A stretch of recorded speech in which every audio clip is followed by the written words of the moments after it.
네, 여러분 반갑습니다. 네, 매월 한 번씩 서울에서 하는 집중 집회에 함께하신 시민 여러분들에게 먼저 존경과 감사의 마음을 전하고 있습니다.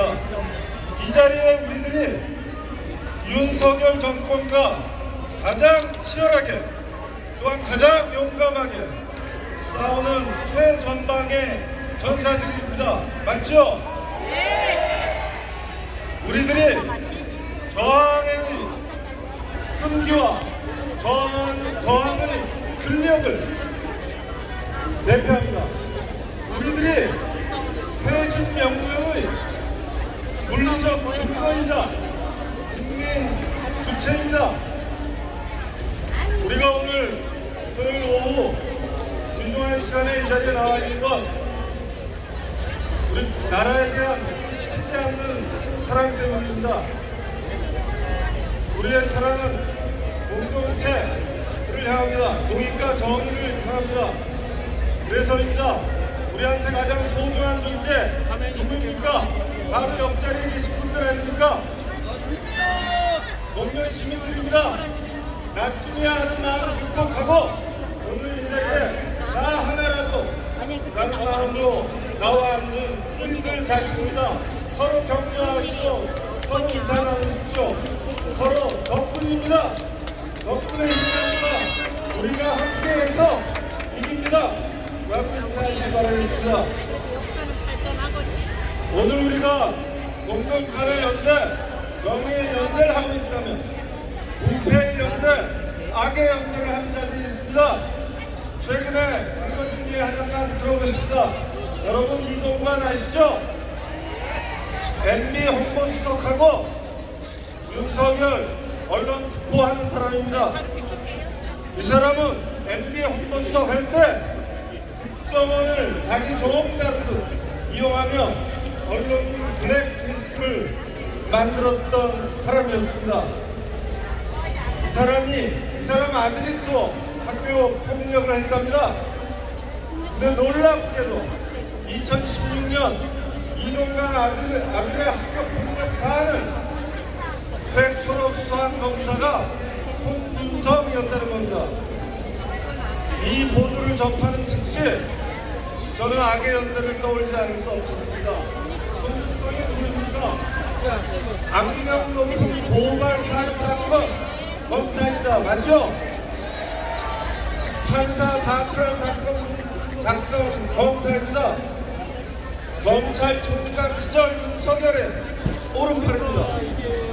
그 당시에 대검 수사정보 담당관을 부를 수 있습니다.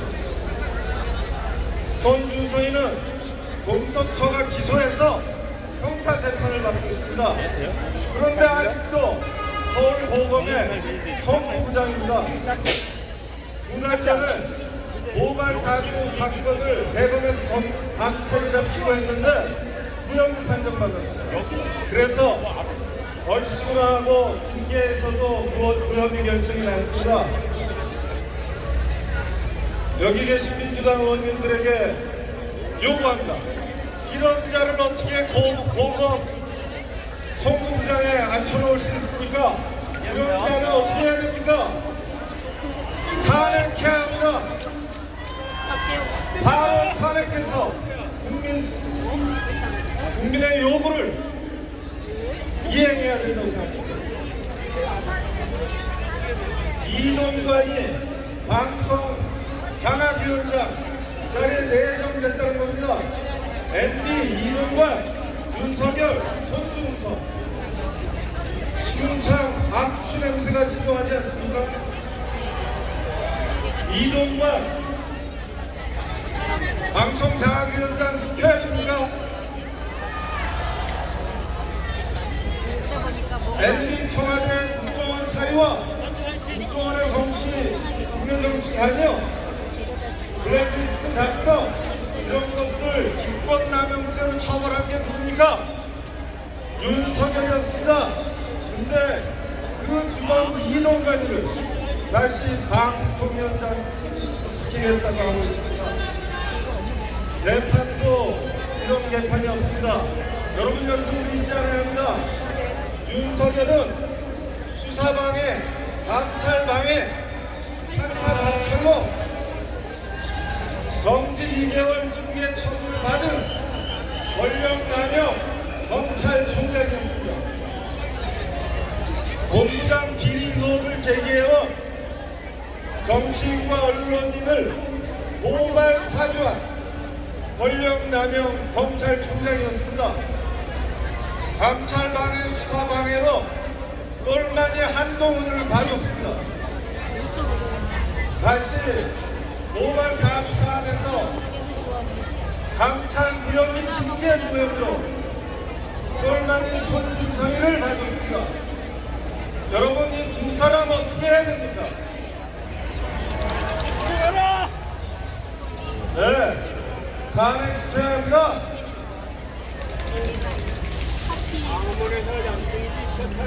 시간이 없어서 바로 넘어가야겠네요. 정말 권력을 쥔 법기술자들 오직 본인과 똘마니의 안위를 위해서 권력으로 법을 비틀고 능멸하는 겁니다. 법이 민주주의 권력이고 법이 민주주의이기 때문에 법이 국민과 민주를 짓밟고 능욕한 겁니다.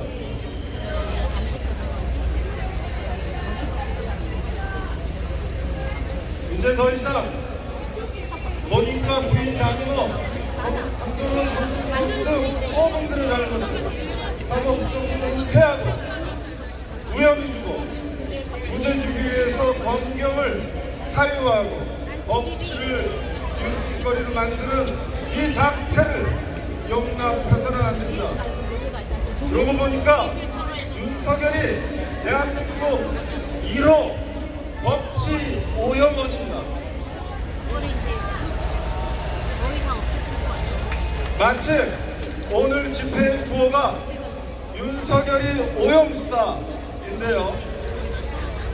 딱 맞았습니다. 윤석열은 대한민국 1호 안보외교 오염원입니다. 민생 오염원입니다. 이제 생태와 바다 오염원이 되겠다 겁니다. 오염원 어떻게 해야 됩니까? 제거해야 됩니다. 매립해야 됩니다. 방출해야 됩니다. 자연스럽게 후쿠시마 얘기 안 할 수 없습니다. 우리 촛불 시민들은 정의에 대한 연대, 이웃 국민에 대한 연민과 연대에서 조금 더 뒤떨어지지 않습니다. 일본 국민을 생각하면 참 딱하게 그지없습니다. 얼마나 불안하겠습니까? 후쿠시마 어민들 딱하게 그지없죠? 사실 일본 사람들만의 재앙이 아닙니다. 과학 문명의 재앙이고 핵발전소를 가진 모든 나라에 덮칠 수 있는 재앙입니다.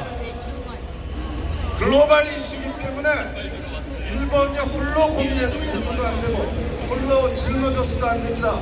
더욱이 일본이 혼자 일방적으로 결정할 수 있는 사안은 더더욱 아닌 겁니다. 어떻게 해서 일본이 불과 몇 년 만에 위험한 선례를 만듭니까? 원자로 사고로 냉각수를 퍼붓고 나면 그것을 알프스 처리해서 바다에 버릴 권리를 지금 만들고 있는 겁니다. 여러분 이 권리에 대해서 국제사회가 동의하고 있습니까? 일본은 아무런 위해가 없다고 말하지만 해양 생물계의 연쇄 인과관계를 과학의 이름으로 누구도 자신할 수 없습니다. 합리적 의심의 여지가 없어야 합니다. 의심이 남는다면 인류 공통 자연 생태계의 이익이 우선해야 합니다. 일본이 가장 값싼 해법을 찾아서 위험한 선례를 만드는 것을 중단시켜야 합니다. 우리 국민의 85%가 반대하고 있고 일본의 뜻있는 국민도 40%가 반대하고 있습니다. 우리 촛불 시민과 일본의 평화를 구하는 시민들, 또 생태를 염려하는 시민들이 협력해야 합니다. 아직도 늦지 않았습니다. 일본은 방류 계획 중단해야 합니다. 냉각 오염수 처리에 관한 국제 기준을 국제사회가 머리를 맞대고 만들어야 됩니다. 그리고 다양한 대안을 강구해야 됩니다. 더 많은 과학적 증거 제시하고 더 많은 쟁점에 대해서 토론하고 의심과 불안이 해소될 때까지 가장 합리적인 대안을 찾아 나서야 됩니다. 저는 윤석열 대통령이 일본 가서 이런 마땅한 요구를 할 줄 알았습니다. 단 한 개도 하지 못하고 빈손으로 돌아왔습니다. 아니 적극적으로 우리 국민 안전에 대한 관심을 이상한 선동으로 치부하고 심지어는 사법 단속하게 하고 있습니다.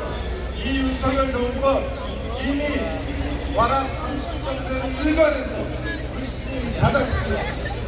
지금까지 국익이 퇴진인 대통령 여러 있었습니다. 그러나 수임 100일 만에 퇴진이 국익이라고 선정된 사람은 누가 처음입니까? 누구입니까? 예, 이제 다 같이 모두 외치겠습니다. 윤석열이 오염원이다. 윤석열은 퇴진이 국익이다. 이렇게 하실까요? 자, 윤석열이 오염수다. 퇴진이. 네, 감사합니다.